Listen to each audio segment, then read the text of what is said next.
Chapter 3 of Pippi Longstocking is called Pippi Plays Tag with Some Policemen. Ready? There's the little picture. It soon became known throughout the little town that a 9-year-old girl was living all by herself in Villa Villacula, and all the ladies and gentlemen in the town thought this would never do.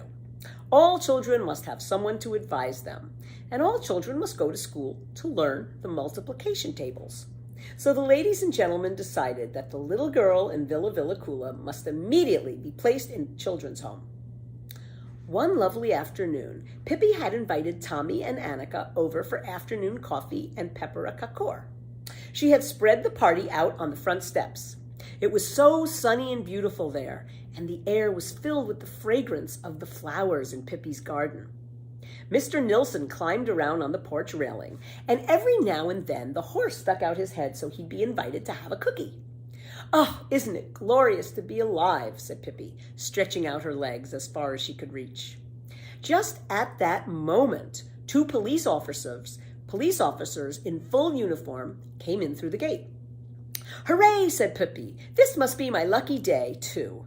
Policemen are the very best things I know, next to rhubarb pudding." And with her face beaming, she went to meet them.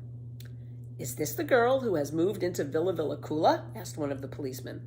"Quite the contrary," said Pippi. "This is a tiny little auntie who lives on the 3rd floor at the other end of town." She said that only because she wanted to have a little fun with the policemen, but they didn't think it was funny at all. They said she shouldn't be such a smarty. And then they went on to tell her that some nice people in the town were arranging for her to get into a children's home. "I already have a place in a children's home," said Pippi. "What?" asked one of the policemen.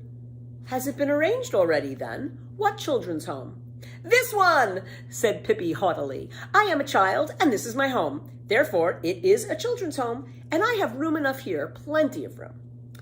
"Dear child," said the policeman, smiling, "you don't understand.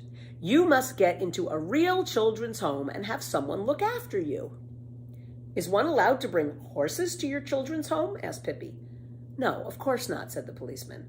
"That's what I thought," said Pippi sadly. "Well, what about monkeys?" "Of course not. You ought to realize that." "Well then," said Pippi, "you'll have to get kids for your children's home somewhere else. I certainly don't intend to move there." "But don't you understand that you must go to school?" "Why?" "To learn things, of course." "What sort of things?" asked Pippi. "All sorts," said the policeman. "Lots of useful things. The multiplication tables, for instance. I have got along fine without any plutification tables for 9 years, said Pippi, and I guess I'll get along without it from now on, too. Yes, but just think how embarrassing it will be for you to be so ignorant. Imagine when you grow up and somebody asks you what the capital of Portugal is and you can't answer. Oh, I can answer all right, said Pippi. I'll answer like this.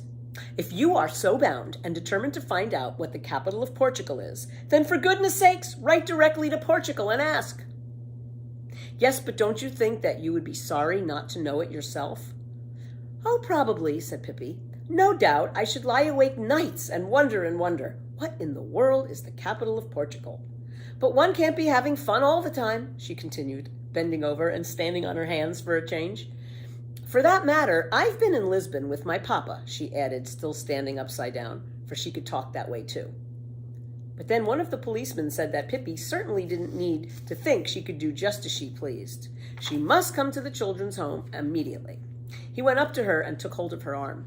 But Pippi freed herself quickly, touched him lightly, and said, "Tag!" Before he could wink an eye, she had climbed up on the porch railing and from there onto the balcony above the porch.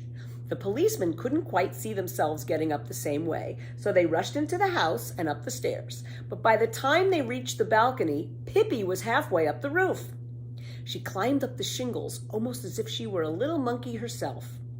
In a moment, she was up on the ridgepole, and from there jumped easily to the chimney. Down on the balcony stood the two policemen scratching their heads, and on the lawn stood Tommy and Annika staring at Pippi. "Isn't it fun to play tag?" cried Pippi. "And weren't you nice to come over? It certainly is my lucky day, too."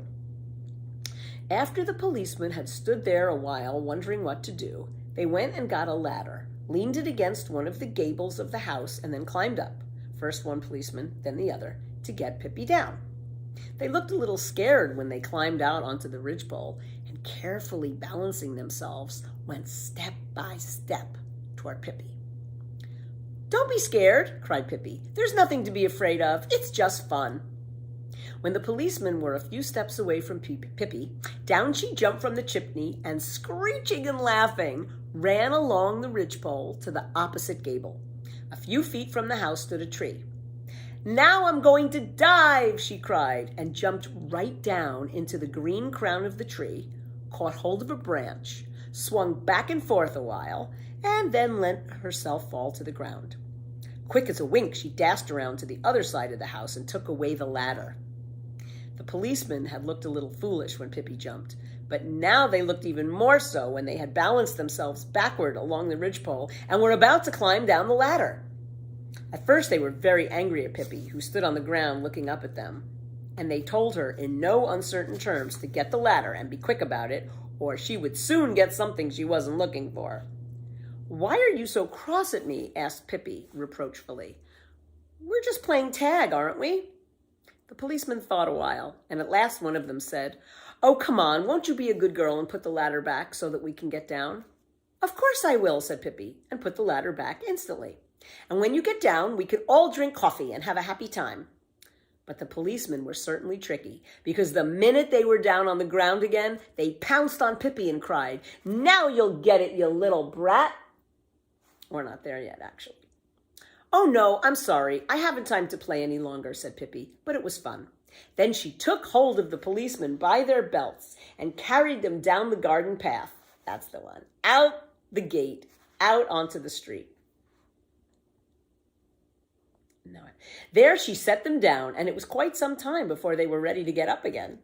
"Wait a minute," she cried, and ran into the kitchen and came back with 2 cookie hearts. "Would you like a taste?" she asked. "It doesn't matter that they're a little burnt, does it?" Then she went back to Tommy and Annika, who stood there wide-eyed and just couldn't get over what they had seen. And the policeman hurried back to the town and told all the ladies and gentlemen that Pippi wasn't quite fit for a children's home. They didn't tell her that they had been up on the roof. And the ladies and gentlemen decided that it would be best, after all, to let Pippi remain in Villa Villacula, and if she wanted to go to school, she could make the arrangements herself. But Pippi and Tommy and Annika had a very pleasant afternoon. They went back to their interrupted coffee party.